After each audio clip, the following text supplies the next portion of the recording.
பெண்களுக்கு எதிரான வன்கொடுமையை தடுத்து நிறுத்துவோம், நமக்கு நாமே போராடுவோம் என்ற தேசிய பிரச்சாரத்தின் நிறைவு விழா கருத்தரங்கத்திற்கு தலைமையேற்று நடத்தி கொண்டிருக்கக்கூடிய விமன் இந்தியா மூமெண்ட்டின் தலைவர்களே, அரசியல் களத்தில் அக்னி சிறகு விரித்து களம் காணும் சோஷியல் டெமோக்ராட்டிக் பார்ட்டி ஆஃப் இந்தியாவின் தலைவர்களே, செயல் வீரர்களே, மேலும் இந்த இந்தியாவில் பாசிசத்தை விரட்டி அடிக்க ஆண்களுக்கு நிகரான தைரியத்தோடும் வீரியத்தோடும் வீற்றிருக்கும் நேஷனல் விமென்ஸ் ஃப்ரண்ட் மற்றும் விமன் இந்தியா மூமெண்ட்டின் செயல் வீராங்கனைகளே, உங்கள் அனைவரையும் வரவேற்றவளாக எனது உரையை ஆரம்பம் செய்கின்றேன்.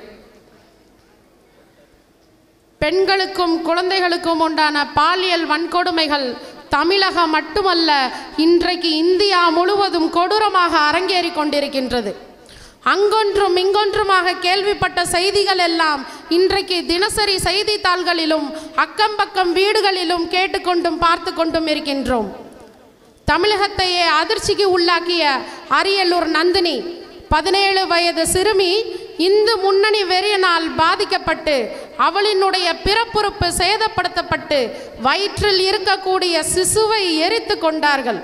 அடுத்ததாக ஆசிபா, இந்த பெயரை அவ்வளவு சீக்கிரம் இந்தியாவில் யாரும் மறந்துவிட முடியாது.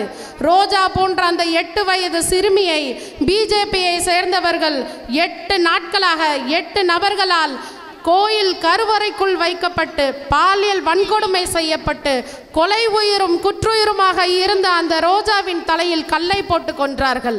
இப்படிப்பட்ட கோர சம்பவம் நாம் மீள்வதற்கு முன்னாடியே அடுத்ததாக ஐனாவரத்தை சேர்ந்த 11 வயது சிறுமி, வாய் பேச முடியாது, காது கேட்க முடியாத அந்த குழந்தையை 7 மாதங்களாக இன்றைக்கு 17 பேர்கள் என்ன செஞ்சிருக்காங்க, பாலியல் வல்லுறவில் ஈடுபட்டிருந்தார்கள்.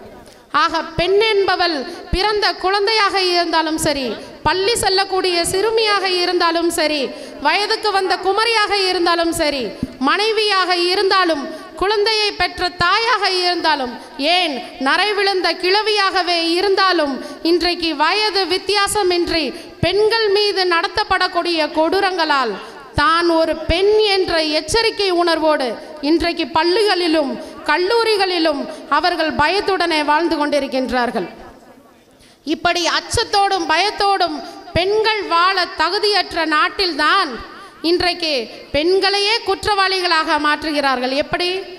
அவளினுடைய ஆடை சரியில்லை, இரவு நேரத்தில் அவளுக்கு அங்கு என்ன வேலை என்று இன்றைக்கு பெண்களையே சந்தேகப்பட்டு அவளினுடைய நடத்தையின் மீது சந்தேகப்பட்டு கொண்டிருக்கின்றது இச்சமூகம்.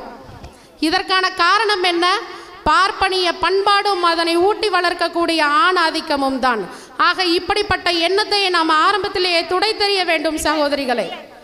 இன்றைக்கு மிருகங்கள் கூட கூட்டு வல்லுறவில் ஈடுபடுவதில்லை.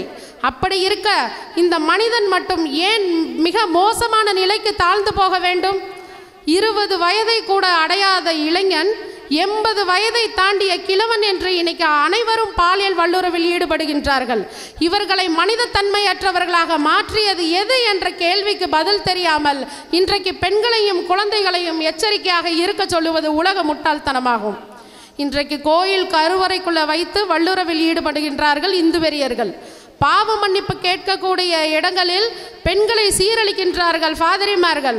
அது மட்டுமல்லாது இன்னைக்கு ஒடுக்கப்பட்ட பெண்களை சூறையாடும் சாதி வெறி கும்பல்கள் என ஆணாதிக்க காமவெறி நிரம்பி வழியும் மூளைகளைத்தான் இன்று இருக்கக்கூடிய ஜாதிகளும் மதங்களும் உருவாக்கி கொண்டிருக்கின்றன. இந்த எண்ணம் தான் பெண்களை ஒரு மனுஷியாக கூட கருதாமல் அவளை அனுபவித்தே தீர வேண்டும் என்ற எண்ணத்தில் அவர்கள் இருந்து கொண்டிருக்கின்றார்கள். மற்றும் ஒரு தொழில்நுட்ப வளர்ச்சியின் மற்றும் ஒரு அபாயமானது தான் இன்றைக்கு ஆபாச இணையதளங்கள். இன்றைக்கு செல்போன் நம்முடைய சட்டைப்பையில் வைத்து இருக்கும் சனியன் என்றே அதை கூறலாம். இன்றைக்கு பெண்களின் உடலை விதவிதமாகவும் ஆபாசமாகவும் படம் எடுத்து மகளா மனைவியா என்று வித்தியாசம் தெரியாத அளவிற்கு காம வெறியை ஊட்டுகின்றது. தனக்கு கிடைக்காதது இன்றைக்கு யாருக்கும் கிடைக்கக்கூடாது, எது செஞ்சாவது எனக்கு அது கிடைத்தே வேண்டும் என்ற உச்சம்தான் இன்னைக்கு குழந்தைகளையும் பெண்களையும் அவர்கள் வக்கிர பார்வையோடு வீசுகின்றார்கள். இன்றைக்கு சாராயம் குட்கா விற்று மாணவர்களிடையே இளைஞர்களும் போதை பழக்கத்திற்கு வெகு விரைவில் ஆளாகி கொண்டிருக்கின்றார்கள். இந்த அம்மா வழியில் ஆட்சி நடத்தக்கூடிய இந்த எடப்பாடி அரசாங்கத்தில் இவர்களோடு கூட்டணி வைத்தவர்கள் மற்றும் இவர்களுக்கு சலித்தவர்கள் அல்ல. முன்பு இருந்ததை விட பெண்களுக்கு எதிரான பிரச்சனைகளும் பயமும் அதிகரித்தது இந்த பிஜேபியினுடைய ஆட்சியில்தான். பேட்டி படாவோ பேட்டி பச்சாவோ, பெண் குழந்தைகளை பாதுகாப்போம், பெண் குழந்தைகளுக்கு கற்பிப்போம் என்ற வாய்ச்சவுடால் எல்லாம் எங்கே போனது? இன்றைக்கு பெண்களினுடைய ஆபத்தான நிலையில் 2014 20% இருந்தது, 2016 24% அதிகரித்துள்ளது. அதே போன்று குழந்தைகளுக்கு ஏற்படக்கூடிய வன்கொடுமையை பார்த்தீங்க அப்படின்னா 2015 10,854 இருந்தது, 2016 19,765 மாறி இருக்கிறது. அது மட்டுமா, இன்னைக்கு பெண்கள் வாழ தகுதியற்ற பாதுகாப்பு இல்லாத நாட்டில் இந்தியா முதலிடம் வகிக்கிறது. இதுதான் மிஸ்டர் நரேந்திர மோடி சொன்ன மேக் இன் இந்தியா. இன்றைக்கு பாரத மாதா கி ஜெய் என்று கூறிய என் பாரதத்தில் இருக்கக்கூடிய மாதாக்களை அனைவரையும் நெடுத்தருவில் நிறுத்திவிட்டார்கள். இன்றைக்கு இருக்கக்கூடிய பாலியல் வழக்குகளில் பிஜேபியினுடைய எம்எல்ஏக்களும் எம்பிக்கள் தான் அதிகமாக வழக்குகளில் சிக்கி கொண்டிருக்கின்றார்கள். இன்றைக்கு பீஃப் என்று கத்தினால் கூட ஓடி வந்து பாதுகாக்கக்கூடிய மனிதர்கள் இன்றைக்கு ரேப் என்று கத்தினால் காதை மூடிக்கொண்டு போகக்கூடிய சூழ்நிலையில் இன்றைக்கு பெண்கள் வாழ்ந்து கொண்டிருக்கின்றோம். மாட்டின் பெயரால் மனிதனை அடித்து கொள்ளக்கூடிய ஒரு கொடூரமான ஆட்சி இந்த இந்தியாவில் நடந்து கொண்டிருக்கின்றது. உத்தரப்பிரதேசத்தில் மாட்டுக்கு ஆதார் கார்டு இருக்குங்க. யாருக்கு? மாட்டுக்கு ஆதார் கார்டு இருக்கு, மாட்டுக்கு ஆம்புலன்ஸ் இருக்கு. இன்னைக்கு மாட்டின் பெயரை வைத்துக்கொண்டு விதவிதமான பூஜைகளையும் மரியாதைகளையும் செலுத்துகின்றார்கள். ஆனால் அதே உத்தரப்பிரதேசத்தில் இன்றைக்கு மனிதனுக்கு ஆம்புலன்ஸ் இல்லாத காரணத்தினால கிட்டத்தட்ட 60 உயிர்களை நாம் இழக்க நேரிட்டது. அது மட்டுமா, இன்னும் இன்னைக்கு இஸ்லாமிய சட்டங்களிலும் அவர்கள் கை வைத்து இன்றைக்கு இஸ்லாமிய பெண்கள் ஹிஜாப் அணியக்கூடாது என்று சொல்கின்றார்களே, அவர்களை பார்த்து நான் ஒன்று கேட்கின்றேன். இன்னைக்கு பார்லிமெண்ட்ல ஆபாச படத்தை பார்க்கக்கூடிய உங்களுக்கு ஹிஜாபை பற்றி பேசுவதற்கு என்ன தகுதி இருக்கின்றது?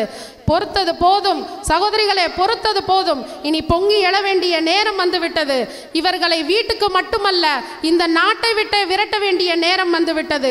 சமூக ரீதியில் அதற்கான ஒரே வழி, சமூக ரீதியில் ஒடுக்கப்பட்ட தலித் மற்றும் இஸ்லாமிய மக்களை மீட்டெடுக்கக்கூடிய புதிய பரிணாமம் தான் social democratic party of India. வரக்கூடிய பாராளுமன்ற தேர்தலில் நாம் யார் என்பதை காட்ட வேண்டிய நேரம் வந்துவிட்டது. இந்த சமூகத்தில் இருக்கக்கூடிய தீய சக்திகளை வேறறுக்க வந்தவர்கள் தான் social democratic party of India. இந்த தருணத்திலே இப்படி ஒரு கருத்தரங்கத்தினை ஏற்பாடு செய்த விமன் இந்தியா மூவ்மெண்ட்டை நான் பாராட்டியதோடு, கோயில் கருவூலத்தையும் கற்பழிக்கும் அறையாக மாற்றி இருக்கும் பெண்ணினுடைய அவல நிலையை மாற்றி வரக்கூடிய பாராளுமன்றத்தில் SDPI அமர்ந்து பெண் சமூகத்திற்கான வளர்ச்சியை பேசும் என்பதை நான் இந்த தருணத்திலே கூறிக்கொண்டு எனது உரையை முடிக்கின்றேன். வாஹிர் தவானா அல்ஹம்துலில்லாஹி ரப்பில் ஆலமீன். அஸ்ஸலாமு அலைக்கும் ரஹ்மத்துல்லாஹி தஆலா வ பரகாத்துஹு.